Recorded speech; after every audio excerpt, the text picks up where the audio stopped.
सत्संगत जी, प्यार से कहना धन निरंकार जी। आज समागम के इस चौथे दिन ये भाव सभी के कहीं ना कहीं कि कैसे ये बेशक इस बार एक दिन और ज़्यादा,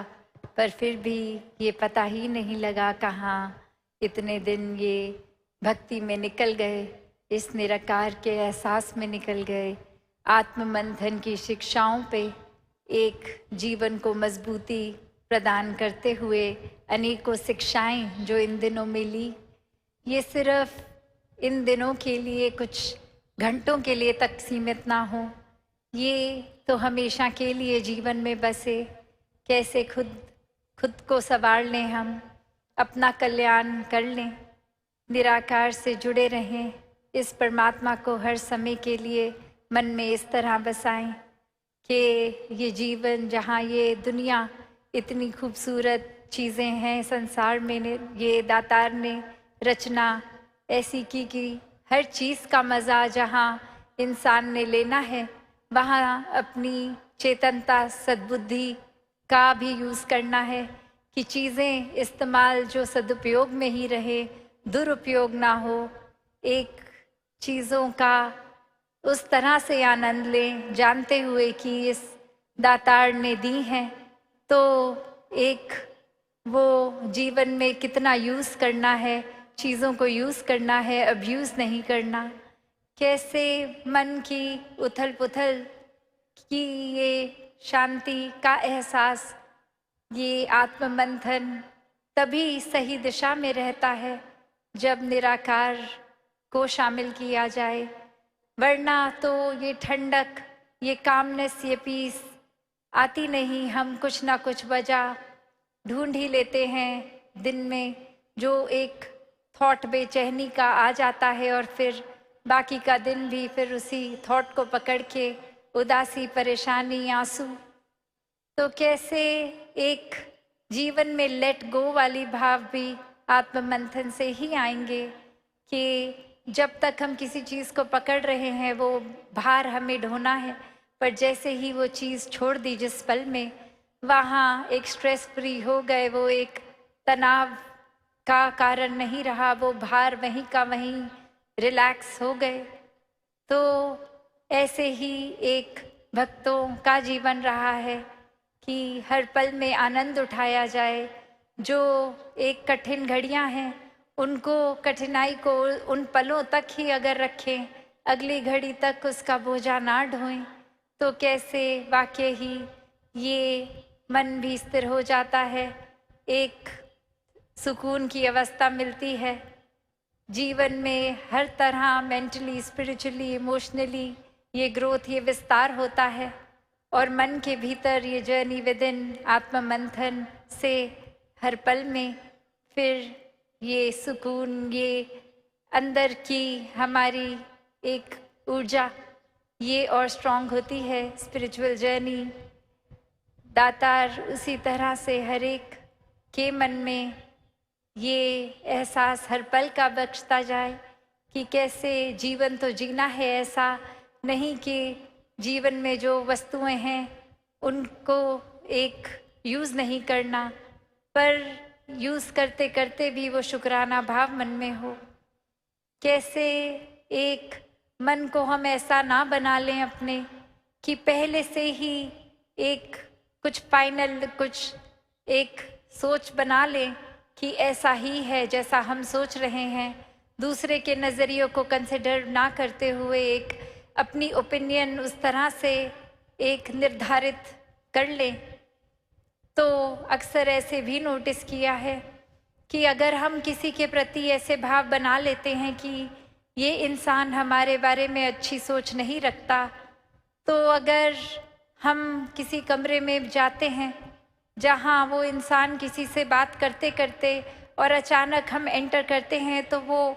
चाहे वो देखते हैं हम नज़ारा कि वो एकदम चुप हो गए हैं वो दो व्यक्ति, तो सबसे पहली सोच क्या जाती है, ये ज़रूर मेरे बारे में ही चुगली कर रहे होंगे, ये निंदा कर रहे होंगे, और अब सामने में आ गया तो कैसे अब वो अपनी बात कंटिन्यू करें, मेरे सामने तो मेरी बुराई नहीं करेंगे। पर हकीकत क्या है कि ये चाहे वो बिल्कुल अपनी कोई नॉर्मल कैजुअल बात कर रहे हों जो उस इंसान से रिलेटेड भी नहीं है बात, बस कोई हंसी की बात हुई और कुछ आगे बोलते ही हैं तो वो एक आउट ऑफ रिस्पेक्ट कि कोई नया इंसान आया है तो उसको भी एक ऐसा वेलकम फील हो, उसको भी शामिल किया जाए, तो अपनी बात वहीं की वहीं रोक दी और ध्यान आगे और वो मुस्कुराहट उस तरह। तो ये बात नज़रिए की है कि कैसे हमने खुद ही सोच लिया, खुद ही फाइनल कर लिया, अपना डिसीजन खुद ही ले लिया, दूसरे फैक्टर्स ये कंसिडर भी नहीं किए और बस स्टैंप लगा दी ऐसा ही है। और वो खुद को सही प्रूव करने के लिए वो एक्सपीरियंस को भी उसी नज़रिए से, एक उसी लेंस से देखा गया जिसने और ज़्यादा ये पक्का कर दिया कि देखो मैं तो कितना सही सोच रहा था, वो पक्का इंसान मेरे बारे में खराब ही सोचता है और आज साबित भी हो गया है। तो ऐसा ही ये आज समागम के कितने दिनों से महापुरुष आईना इस शीशे का उदाहरण देते जा रहे हैं। तो बात वही कि हमारे अंदर जो है हम बाहर भी वही ढूंढते हैं, हम संसार में भी वही ढूंढते हैं। कैसे अगर एक अंदर हमारे इरिटेशन है, एक तनाव या एक परेशानी, ये चिड़चिड़ापन है, तो फिर कोई भी चीज़ ठीक नहीं लगती। एक इंसान अगर किसी बगीचे में भी जाए तो एक फूल को देखेगा तो भी बोलेगा अरे ये क्या ही है, इतने कांटे इतने कांटे। और वहीं एक इंसान अगर खुश मिजाज, एक दिल को दुरुस्त, एक सही तरह से सोच रख रहा है, सद्बुद्धि से हर नज़रिए से देख रहा है, तो वो उसी फूल को देखे करेगा अरे वाह, इतनी खुशबू, इतने रंग, इतनी कोमलता, और हाँ कांटे भी हैं, वो भी कितने ज़रूरी थे, ये तो फूल की प्रोटेक्शन के लिए ही हैं, वरना तो कोई जानवर आए और फूल खा ले, ये डिफेंस ही है फूल का कि वो जानवरों को दूर रखते हैं। तो ये दातार ने कितना अच्छा बैलेंस बनाया है कि फूल भी हैं, कांटे भी हैं, एक उपज ही फूल और कांटों दोनों की ज़रूरी एक साथ थी, तभी ये रूट ने, ये मिट्टी, पानी, सब ने वो बीज में ऐसी उपज करी। तो कैसे फिर एक ओवरऑल, एक लार्जर पर्सपेक्टिव, अपने मन को विशाल, ये दृष्टि को विशाल,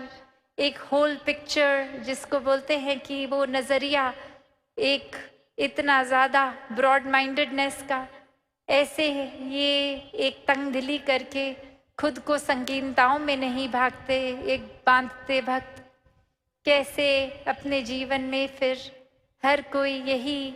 नज़रिया रखता है कि बेशक अगर हमारे कोई अंदर ख्याल आया है तो वो उसको डिसमिस नहीं करना, वो ख्याल आया है तो उसके बारे में ज़रूर सोचना है, एक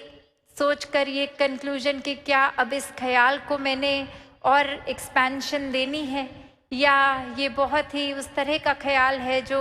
अननेसेसरी है, ये अगर इसमें मैं सोचने के लिए और टाइम एंड एनर्जी लगाऊं तो ये फिर एक प्रोडक्टिव नहीं रहेगा, ये मेरा भी मन बुझा देगा। एक उसकी बजाय नेगेटिविटी के एक पॉजिटिव चीज़ को फिर मैं सोचूं, तो ये चुनाव, ये चेतनता का इस दातार के आश्रय अगर हो तो वाकई ही ये आत्ममंथन में सही दिशा ही ली जाएगी। कैसे फिर हर कोई एक सिर्फ अपने ही ख्याल तक नहीं, एक आसपास भी अगर कोई उस तरह का ख्याल रखे जो मन को थोड़ा लो फील करवाए, तो भक्त तो हर समय उसी टाइम करेक्शन करवा के ये एक ऐसा बोलेंगे कुछ कि ये दातार से जुड़ता हुआ एक इशारा करते हुए वो फिर ख्याल भी बिल्कुल ठीक दिशा ही चले जाएंगे, एक मन वापस फिर सही रास्ते लग जाएगा, ये अपलिफ्टमेंट हो जाएगी मूड की भी। तो ऐसे ही भावों से संत हमेशा से युक्त हुए हैं कि अपना भी कल्याण हो और सामने वाले का भी। कैसे फिर ये एक नज़रिया कि सामने वाले के बारे में अगर मैंने सोच ही लिया है कि वो बुरा सोचता है मेरे बारे में। तो वहाँ एक ऐसा भी उदाहरण आता है जो अक्सर हमने सुना है कि एक स्कूल में एक्सपेरिमेंट किया गया, जहाँ हर बच्चे को कहा कि आप जिस बच्चे को अगर एक कोई चूज़ कर लो और उसके बारे में एक अच्छी चीज़ कोई लिखो, और जब रिजल्ट्स आते हैं तो कुछ बच्चे जो सोचते थे अभी तक कि सामने वाला बच्चा मुझे पसंद नहीं करता, वो हैरानगी की बात कि उसी इन बच्चे ने इतनी अच्छी बात लिख दी कि मेरी ये क्वालिटी से उसने ये सीखा। और वहीं अपना ये फिर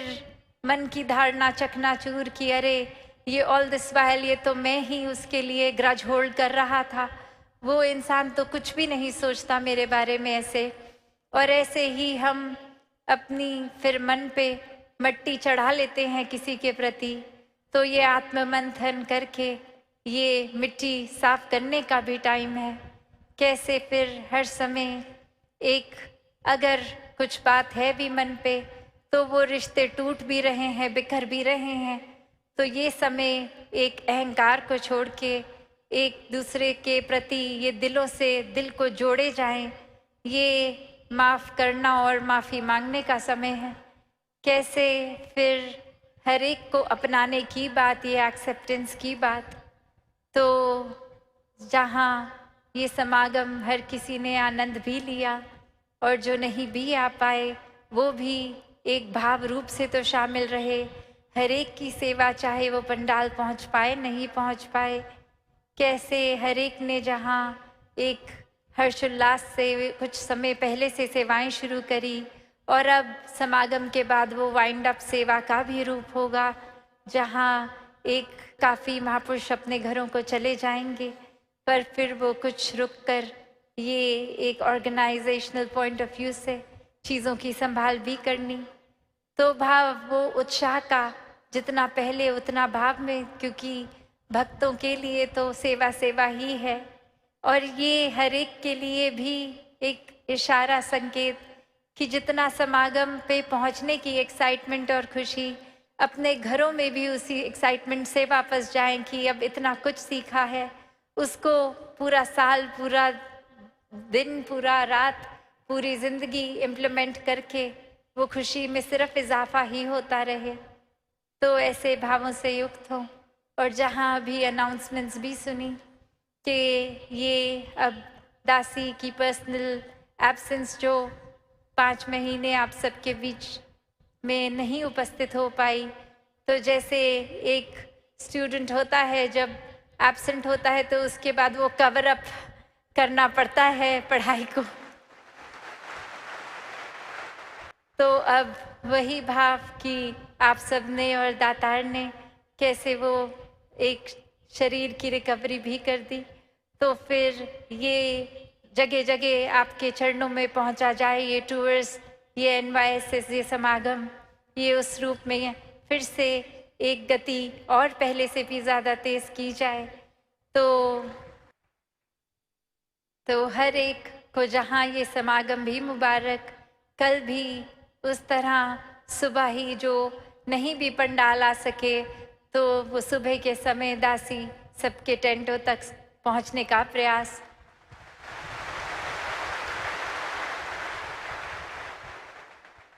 और फिर शाम को जो कला का रूप होगा वो भी भक्तों का एक संदेश उस रूप में भी।